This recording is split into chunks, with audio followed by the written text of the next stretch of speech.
Hello, this is Rob from the North Pole, and I'd like to read you a Christmas story, The Grinch Who Stole Christmas. Every Who down in Whoville liked Christmas a lot, but the Grinch, who lived just north of Whoville, did not. The Grinch hated Christmas the whole Christmas season. Now please don't ask why. No one quite knows the reason. It could be his head wasn't screwed on just right, or could be perhaps that his shoes were too tight. But I think the most likely reason of all may have been that his heart was 2 sizes too small. But whatever the reason, his heart or his shoes, he stood there on Christmas Eve, hating the Whos, staring down from his cave with a sour, grinchy frown at the warm lighted windows below in their town. For he knew who down in Whoville beneath was busy now, hanging a mistletoe wreath. And they're hanging their stockings, he snarled with a sneer. Tomorrow is Christmas, it's practically here. Then he growled with his Grinch fingers, nervously drumming. I must find some way to stop Christmas from coming. For tomorrow he knew Merry Christmas was here, and all the Who girls and Who boys would wake the new year. Bright and early they'd rush for their toys, and then, oh, the noise, noise. The one thing he hated, the noise. Then the Whos, young and old, would sit down to a feast, and they'd feast, and they'd feast, and they'd feast. They would feast on Who pudding and rare Who roast beast, which was something the Grinch couldn't stand in the least. And then they'd do something he liked least of all. Every Who down in Whoville, the tall and the small, would stand close together with Christmas bells ringing. They'd stand hand in hand, and the Whos would start singing.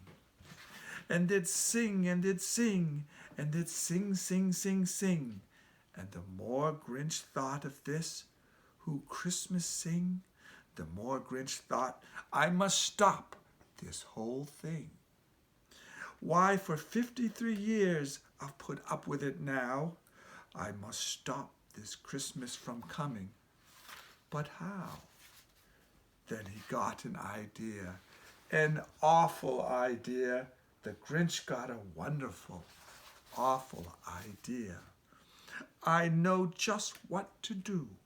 The Grinch laughed at his throat, and he made a quick Santa Claus hat and a coat.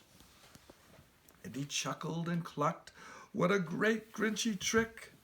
With this coat and this hat, I look just like Saint Nick. All I need is a reindeer, the Grinch looked around. But since reindeer are scarce, there was none to be found. Did that stop old Grinch? No, the Grinch simply said, if I can't find a reindeer, I'll make one instead.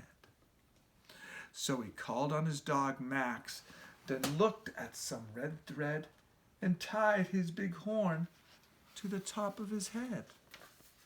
Then he loaded some bags and some empty old sacks on a ramshackle sleigh, and he hitched up old Max. And then the Grinch said, giddy up, and the sleigh started down towards the homes where the Whos lay a snooze in their town. All their windows were dark, quiet snow filled the air. All the Whos were all dreaming sweet dreams without care. When he came to the first little house on the square, this is stop number 1, the old Grinch Grinchy Claus hissed, and he climbed to the roof, empty bags in his fist. Then he slid down the chimney, a rather tight pinch, but if Santa could do it, then so could the Grinch. He got stuck only once for a moment or two, then he stuck his head out, by the firehead flew. Where the little Who stockings all hung from a row, these stockings, he grinned, are the first things to go. Then he slithered and slunk, with a smile most unpleasant. Around the whole room he took every present. Pop guns and bicycles, roller skates and drums, checkerboards, tricycles, popcorn and plums. And he stuffed them in bags, then the Grinch very nimbly stuffed all the bags, one by one, up the chimbley. Then he slunk to the icebox, he took the whole feast. He took the Who pudding, he took the roast beast. He cleaned out the icebox as quick as a flash. Why, that Grinch even took their last can of Who hash. Then he stuffed all the food up the chimney with glee. And now, grinned the Grinch, I will stuff up the tree. When the Grinch grabbed the tree, he started to shove, when he heard a small sound like the coo of a dove. He turned round fast, and he saw a small Who, little Cindy Lou Who was not more than 2. The Grinch had been caught by this tiny Who daughter, who got out of bed for a cup of cold water. She stared at the Grinch and said, Santa Claus, why? Why are you taking our Christmas tree? Why? But you know that old Grinch was so smart and so slick. He thought up a lie, and he thought up one quick. Why, my sweet little tot, the fake Santa Claus lied. There's a light on this tree that won't light on one side. So I'm taking it home to my workshop, my dear.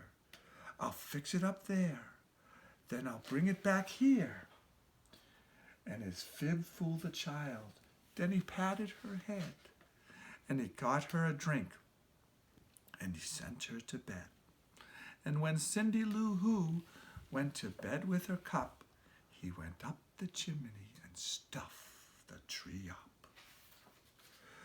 Then the last thing he took was the log on the fire. Then he went up the chimney, himself the old liar. On their walls he left nothing but hooks and some wire, and one speck of food that was left in the house was a crumb that was too small, even for a mouse. Then he did the same thing to the other Who's houses, leaving crumbs much too small for the other Who's mouses. It was 1/4 dawn, all the Who's still abed, all the Who's still a snooze, when he packed up his sled. Packed it up with their presents, the ribbons, the wrappings, the tags, and the tinsel, the trimmings, the trappings, 3,000 feet up, the side of Mount Crumpet, he rode with his load to the tip-top to dump it. Pooh-pooh to the Who's. He was grinchingly humming. They're finding out now no Christmas is coming. They'll wake up now. I just know what they'll do. Their mouths will hang open a minute or two. Then the Who's down in Whoville will all cry boo-hoo. That's a noise, grinned the Grinch, that I simply must hear. So he paused, and the Grinch put his head to his ear. And he did hear a sound rising over the snow. It started in low, then it started to grow. But this sound wasn't sad. Why, this sounded merry. It couldn't be so, but it was very merry. He stared down at Whoville. The Grinch popped his eyes. Then he shook. What he saw was a shocking surprise. Every Who down in Whoville, the tall and the small, was singing without any presents at all. He hadn't stopped Christmas from coming, it came. Somehow or the other, it came just the same. And the Grinch with his Grinch feet, ice cold in the snow, stood puzzling and puzzling. How could it be so? It came without ribbons, it came without tags, it came without packages, boxes and bags. And he puzzled 3 hours till his puzzler was sore. Then the Grinch thought of something he hadn't before. Maybe Christmas, he thought, doesn't come from a store. Maybe Christmas, perhaps, means a little bit more. And what happened then? Well, in Whoville they say that the Grinch's small heart grew 3 sizes that day. And the minute his heart didn't feel quite so tight, he whizzed with his load through the bright morning light. He brought back the toys and the food for the feast. And he even himself, the Grinch, carved the roast beast.